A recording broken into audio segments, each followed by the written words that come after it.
ਅੱਜ ਦੀ ਇਹ ਵੀਡੀਓ ਗੁੜ ਜਿਹਨੂੰ ਅਸੀਂ ਪੰਜਾਬ ਦੀ ਸਕਾਫਤ ਦਾ ਇੱਕ ਹਿੱਸਾ ਆਖਦੇ ਹਾਂ। ਗੰਨਾ ਕਈਆਂ ਮਰਲਿਆਂ ਵਿੱਚੋਂ ਗੁਜ਼ਰ ਕੇ ਤਾਂ ਜਾ ਕੇ ਗੁੜ ਬਣਦਾ ਹੈ। ਮੇਰੇ ਉਸਤਾਦ ਮੁਹਤਰਮ ਮੁਹੰਮਦ ਮੁਨੀਰ ਤਮਸਮ ਤੇ ਅਸੀਂ ਦੋਵੇਂ ਆਪੋ ਆਪਣੇ ਮੋਟਰਸਾਈਕਲਾਂ ਤੇ ਜਲਾਲਪੁਰ ਤੋਂ 8 ਕਿਲੋਮੀਟਰ ਦੂਰ ਪਿੰਡ ਮਹਿਮੂਦਪੁਰ ਦਰਿਆ ਜਨਾਬ ਦੇ ਕਿਨਾਰੇ ਅੱਲਾ ਦਿੱਤੇ ਦੇ ਡੇਰੇ ਤੇ ਲੱਗੇ ਹੋਇਆ ਗੁੜ ਵਾਲੇ ਵੇਲਣੇ ਤੇ ਆਪਣੇ ਆ। ਸਾਡੇ ਨਾਲ ਪਿੰਡ ਮਹਿਮੂਦਪੁਰ ਦੇ ਰਹਿਣ ਵਾਲਾ ਮੀਆਂ ਗਜ਼ਨਫਰ ਅਬਾਸ ਨੇ, ਜਿਨ੍ਹਾਂ ਸਾਡੀ ਇਸ ਵੀਡੀਓ ਬਣਾਉਣ ਵਿੱਚ ਬੜਾ ਕਿਰਦਾਰ ਅਦਾ ਕੀਤਾ ਹੈ।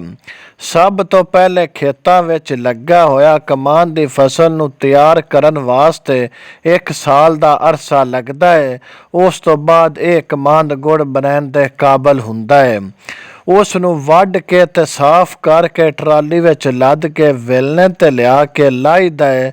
ਇਹ ਵੇਲਣੇ ਵਿੱਚੋਂ ਗੰਨੇ ਨੂੰ ਗੁਜ਼ਰਨ ਤੋਂ ਬਾਅਦ ਗੁੜ ਵਾਲਾ ਮਰਲਾ ਸ਼ੁਰੂ ਹੁੰਦਾ ਹੈ। ਵੇਲਣੇ ਵਿੱਚੋਂ ਗੰਨੇ ਨੂੰ ਗੁਜ਼ਾਰਨ ਤੋਂ ਬਾਅਦ ਰੌ ਨਿਕਲਦੀ ਹੈ। ਉਸ ਤੋਂ ਬਾਅਦ ਰੌ ਇੱਕ ਲੋਹੇ ਦੇ ਪੀਪੇ ਵਿੱਚ ਇਕੱਠੀ ਹੁੰਦੀ ਹੈ। ਇਸ ਟਾਈਮ ਰੌ ਪੀਪੇ ਵਿੱਚ ਚੋਖੀ ਹੋ ਜਾਂਦੀ ਹੈ। ਉਸ ਤੋਂ ਬਾਅਦ ਪੀਪਾ ਚੁੱਕ ਕੇ ਇਸ ਨੂੰ ਡਰਮ ਦੇ ਵਿੱਚ ਸਾਰੀ ਰੌ ਨੂੰ ਕੱਪੜਾ ਲਾ ਕੇ ਸਾਫ਼ ਕਰ ਦਿੱਤਾ ਜਾਂਦਾ ਹੈ। ਸਾਫ਼ ਕਰਨ ਤੋਂ ਬਾਅਦ ਇਸ ਵੱਡੇ ਸਾਰੇ ਕੜਾਹ ਦੇ ਵਿੱਚ ਇਸ ਰੌ ਨੂੰ ਪਾ ਦਿੱਤਾ ਜਾਂਦਾ ਹੈ। ਇਹ ਚਾਚਾ ਜੀ ਨੇ ਇਸ ਵੱਡੇ ਸਾਰੇ ਕੜਾਹ ਦੇ ਥੱਲੇ ਅੱਗ ਬਾਲ ਕੇ ਰੌ ਨੂੰ ਗਰਮ ਕਰਦੇ ਨੇ।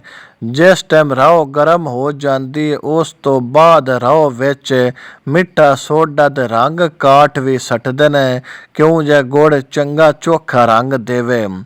ਇਸ ਜਿੰਦੀ ਵਜ੍ਹਾ ਤੋਂ ਗੁੜ ਸਾਫ਼ ਵੀ ਹੁੰਦਾ ਹੈ। ਇਸ ਰੌ ਨੂੰ ਅੱਗ ਉੱਤੇ ਲਗਾਤਾਰ ਪਕਾਉਣ ਤੋਂ ਬਾਅਦ ਗਾੜਾ ਰਸ ਬਣ ਜਾਂਦਾ ਹੈ। ਚਾਚੇ ਹੋਰੀ ਨੇ ਮੁਸਲਸਲ ਇਸ ਗਾੜੇ ਰਸ ਵਿੱਚ ਡੰਡਾ ਫੇਰਦੇ ਰਹਿੰਦੇ ਨੇ। ਜਿਸ ਟਾਈਮ ਇਹ ਰੌ ਚੰਗੀ ਤਰ੍ਹਾਂ ਅੱਗ ਉੱਤੇ ਪੱਕ ਜਾਂਦੀ ਹੈ ਉਸ ਤੋਂ ਬਾਅਦ ਇਸ ਗਾੜੇ ਰਸ ਨੂੰ ਇੱਕ ਲੱਕੜੀ ਦੇ ਡੱਬੇ ਵਿੱਚ ਪਾ ਕੇ ਉਸ ਨੂੰ ਹਿਲਾ ਕੇ ਠੰਡਿਆ ਕੀਤਾ ਜਾਂਦਾ ਹੈ। ਲੱਕੜੀ ਦੇ ਚਮਚਿਆਂ ਨਾਲ ਪੱਟ ਕੇ ਗੁੜ ਦੀਆਂ ਪੇਸੀਆਂ ਬਣਾਈਆਂ ਜਾਂਦੀਆਂ ਨੇ ਤਾਂ ਜਾ ਕੇ ਗੁੜ ਤਿਆਰ ਹੁੰਦਾ ਹੈ। ਅਗਰ ਇਹ ਤੁਹਾਨੂੰ ਸਾਡੀ ਵੀਡੀਓ ਪਸੰਦ ਆਈ ਹੋਵੇ ਤਾਂ ਫਿਰ ਇਸ ਵੀਡੀਓ ਨੂੰ ਸ਼ੇਅਰ ਜ਼ਰੂਰ ਕਰਿਆ ਜੇ। ਸਾਡੇ YouTube ਚੈਨਲ ਕਾਂਜੂ TV 1 ਨੂੰ ਵੀ ਸਬਸਕ੍ਰਾਈਬ ਕਰਨਾ ਨਹੀਂ ਭੁੱਲਣਾ। ਆਖਰ ਉੱਤੇ ਸਾਡੀ ਹਕੂਮਤ ਪੰਜਾਬ ਅੱਗੇ ਅਪੀਲ ਹੈ, ਕਮਾਨ ਦੇ ਕਾਸ਼ਤਕਾਰਾਂ ਨੂੰ ਗੰਨੇ ਦਾ ਰੇਟ ਚੰਗਿਆਂ ਪੈਸਿਆਂ ਵਿੱਚ ਦਿਓ।